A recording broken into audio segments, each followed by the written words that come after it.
A political shift is underway inside the divided Democrat Party.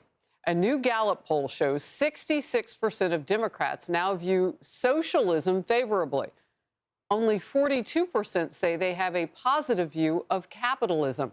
That divide is even sharper among Democrats who are under the age of 50. The Associated Press has this. The shifts underscore deep divisions within the party about whether open support for socialism will hurt Democrats' ability to reach moderates or galvanize greater support from people who are concerned about issues like the cost of living. All of that a quote.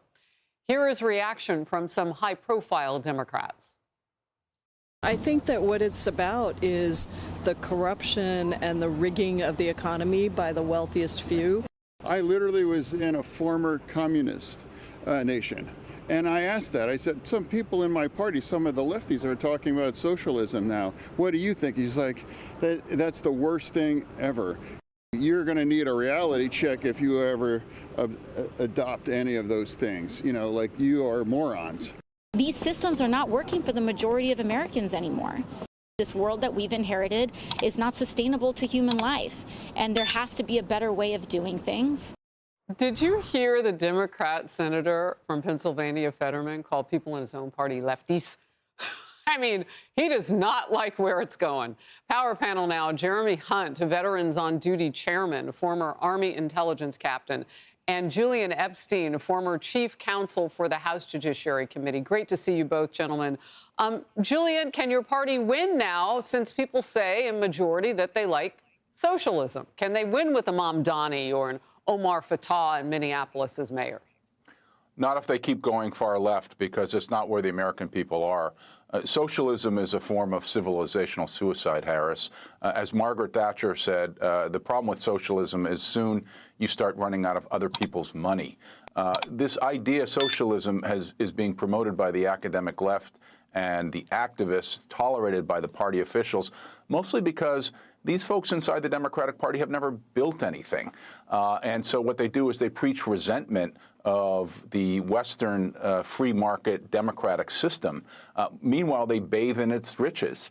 You know, just to circle back on your education plan, Roland Fryer has a beautiful piece in the Wall Street Journal today about how to fix the education problem coming out of COVID, and particularly the racial achievement gap.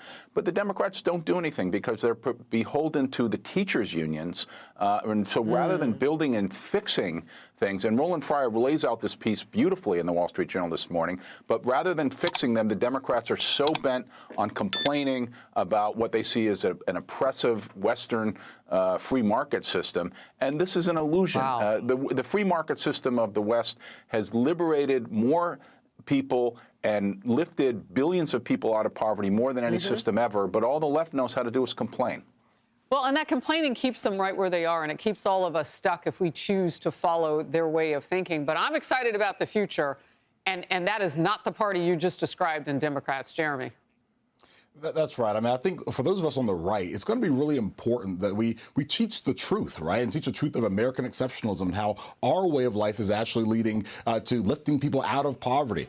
Now, but of course, it's also important that we diagnose the problem, right? I mean, I think a lot of, especially Gen Z and some millennials, they're coming out of college, they're saddled with $100,000 worth of debt. They are, getting worthless degrees that aren't helping them get jobs in the real world. They're unable to afford a down payment on a home to be able to actually take part and have a piece of the capitalist system and some of the upside. And so I think what's happening a lot of time is that they're looking around and the colleges are saying, well, this is America's fault. It's capitalism's fault, right? This is all the American problem. Well, no, actually, a lot of this is the brokenness in the higher education system, right? And I think on the right, we need to correctly diagnose a lot of the issues and attack those problems and teach the importance of American exceptionalism and why socialism has failed every single time it has been tried. Yeah, voting for this country and rooting for us as a country should actually not even be partisan. We should all want America to go and be big on every stage and have our kids be ready for that. Let's get to this. Critics are taking a note of far-left Congresswoman Alexandria Ocasio-Cortez living large while railing against the wealthy. Oh, hypocrisy. New campaign filings show that she dropped thousands of cash on her national Fighting the Oligarchy tour, along with Senator Bernie Sanders. She splurged at several luxury hotels for their stays on that tour and more.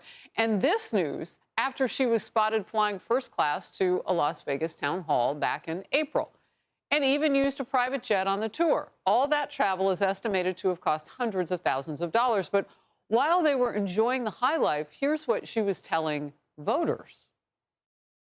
They all have one central economic mission: to make billionaires richer at the expense of the rest of us. The agenda of dark money, to keep wages low and loot our public goods to give to the rich, is deeply unpopular. A certain ugly kind of politics to pay for tax cuts for the rich and bailouts for their crypto billionaire friends.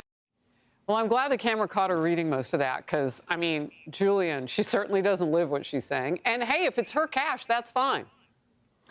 Yes, but Harris, the hypocrisy of the champagne socialists who want to talk about how oppressive the democratic free markets are of the left, while they bathe in their riches. I mean, if it's not Bernie Sanders flying on private jets saying flying commercial is for little people, I don't have time for that thing, or AOC bathing in these luxury hotels, or even Hamas, if you want to take an extreme example, living as billionaires in Qatar, partly from the money that the West has funded it.